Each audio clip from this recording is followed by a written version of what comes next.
Gentleman yields. The gentleman from Florida, Mr. Gimenez, is recognized for 5 minutes. Thank you, Mr. Chairman. And Ms. Pearlstein, do you believe that dereliction of duty is an impeachable offense? The only examples in U.S. history I cited in my testimony, the words dereliction of duty weren't charged, they weren't the articles of impeachment, but those circumstances were where judges, the officers at issue, were either chronically drunk or mentally incapable of performing their duties, or both. Do you believe that failure to uphold your oath to protect the homeland, is that an impeachable offense? I don't believe that anybody has ever been impeached for a failure to I didn't uphold ask the the oath. question. I said, do you believe that somebody who fails to uphold their oath to protect the homeland, is that an impeachable offense? I believe that somebody who acts in his own interests or the interests of gaining his own power or in the interests of a foreign power is impeachable. So you don't think that somebody who fails to uphold the oath to protect the homeland and does it in a way that's a dereliction of duty, you don't believe that that's impeachable? That somehow Congress doesn't have the right to exercise its power of impeachment to remove that individual who is clearly violating his oath and is derelict in his duty? You don't think that Congress can do that?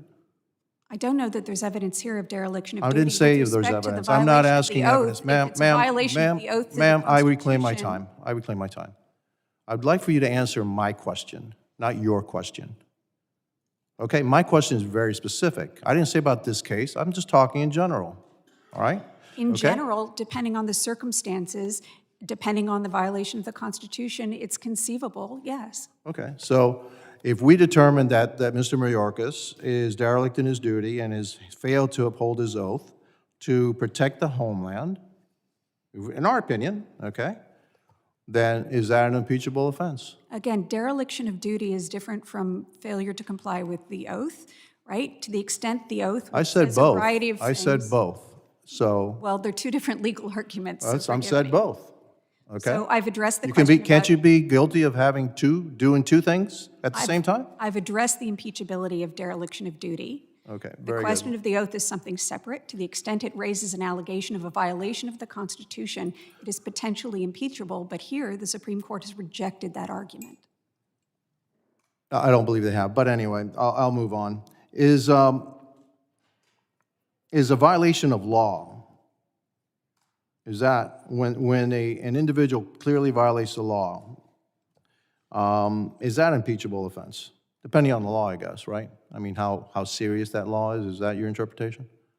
Impeachment, right, is only about a certain category of offenses. It only addresses a certain category of offenses. It has to be an offense similar to treason or bribery, that is, an offense against the system of government, not any ordinary criminal offense, something that disrupts the structure of the Constitution or our system of government. Very good. Okay, thank you. So,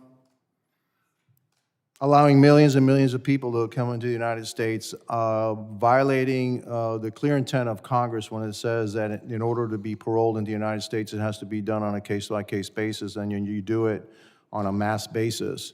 That actually may have something, may affect the land. It may affect the structure of government. I would argue that, and so I guess it's up to the Supreme Court to determine that eventually. Now, Ms. Dunn, let me say that I feel deeply for you and your loss. Actually, in my extended family, we had the same kind of loss due to fentanyl. Do you believe that that the multinational criminal organizations, the cartels, that are working across the border, do you believe that they are terrorist organizations, for lack of a better word? Yes, sir, I do. And they're guilty of mass murder? Yes, sir, I do believe that. And I do too. And I believe also one of the things that Mr. Mayorkas has shown to be derelict in his duty is the absolute failure of this administration to combat what I consider to be terrorist organizations, which are the Mexican drug cartels that control the border. And by the way, I also believe the Biden administration is actually helping those organizations by not stemming the flow of illegal immigration, They are enriching those multinational organizations to the tune of billions of dollars, which allows them to produce more fentanyl, which allows them to kill tens of thousands of American citizens. And so for that, too, I believe that Mr. Mayorkas has failed miserably in his duty to protect the homeland. And with that, my time has expired, and I yield back. Thank you. Gentleman yields.